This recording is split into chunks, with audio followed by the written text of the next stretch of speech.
Basic के math की series को आगे बढ़ाते हुए आज स्टार्ट करेंगे पार्ट नंबर 69।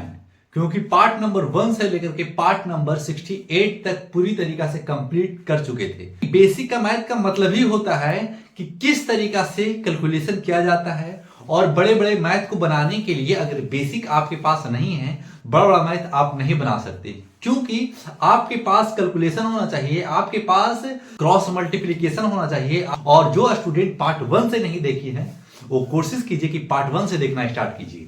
जब आप पार्ट 1 से देखना स्टार्ट कीजिएगा ना, तो आपको ये जरूर एहसास होगा कि सर वाकई में हमें परसेंटेज नहीं आता था, हमें फ्रैक्शन का डिवाइड नहीं आता था, हमें सब्ट्रैक्ट नहीं आता था फ्रैक्शन वाला, हमें क्रॉस मल्टीपल नहीं आता था, हमें एक्स और वाई का वैल्यू नहीं निकालना आता है, तो हम कैसे निकालें।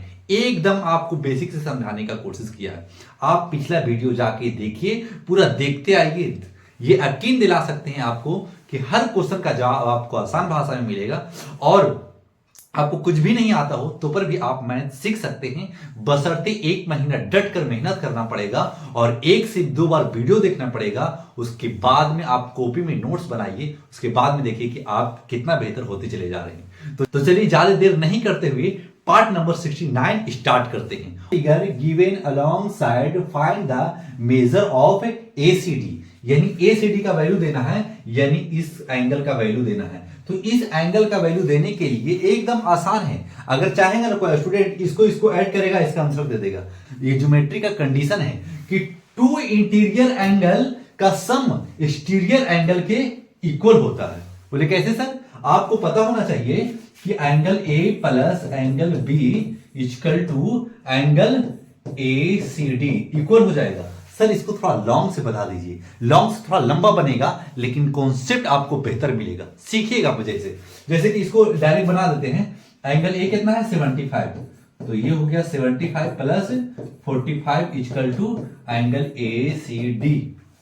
स्क्वायर कर दीजिएगा तो 5 5 10 7 11 1 12, यानी ए सी डी का वैल्यू क्या आएगा?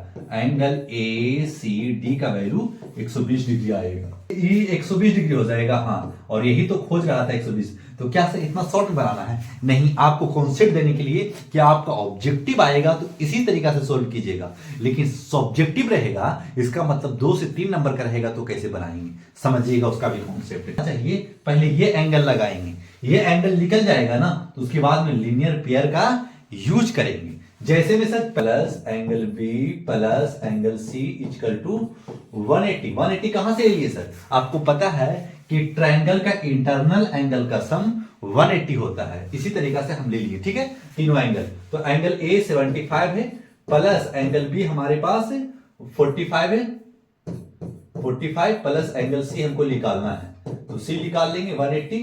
और जब एंगल सी निकालेंगे तो इसको ऐड करेंगे। पहले 75 और 45 को ऐड करेंगे तो 120 आ जाएगा, और 120 plus angle C equal to 180। और एंगल सी जब इधर प्लस में है 120, उधर ले जाएंगे तो माइनस हो जाएगा। आपको पता होना चाहिए कि लेफ्ट में जब रहेगा कोई डिजिट, जब राइट में ले जाएंगे तो माइनस से प्लस और प्लस से माइनस होता है, ठीक है। इक्वल टू 180 माइनस 120, तो लिखेंगे angle C equal to 60 degree. Clear? एकदम देखिए 60 डिग्री आ गया। सर जब ये 60 डिग्री आया तो आप एसीडी निकाले कहां? ये 3 नंबर का क्वेश्चन है, बता रहे थे ना कि आप ऐसे निकाल सकते हैं, डायरेक्ट मार सकते हैं। अब हमें निकालना है ये वाला एंगल। तो ये एंगल कैसे निकालेंगे? आपको पता है कि ये अगर एंगल सी निकल चुका है तो हमें ये एंगल निकला है, सिर्फ ये एंगल निकला है। और इस एंगल, ये दोनों का जब हम सम करेंगे तो लीनियर पेयर का यूज करेंगे। लीनियर पेयर इसका मतलब 180 होता है। आपको पता होना चाहिए कि जब भी ऐसे बनेगा और कोई भी इधर दे दे, इधर दे दे, कुछ भी दे दे, ये पूरा का सम 180 होता है। तो आपको पता होना चाहिए कि angle A C D plus angle C equal to 180 किससे? लीनियर पेयर से। लीनियर पेयर से 180 हो जाता है। क्लियर? अब हमें एंगल सी 160 दिया हुआ है, तो इस जगह पे लिख लीजिएगा A C D plus 60 degree equal to 180।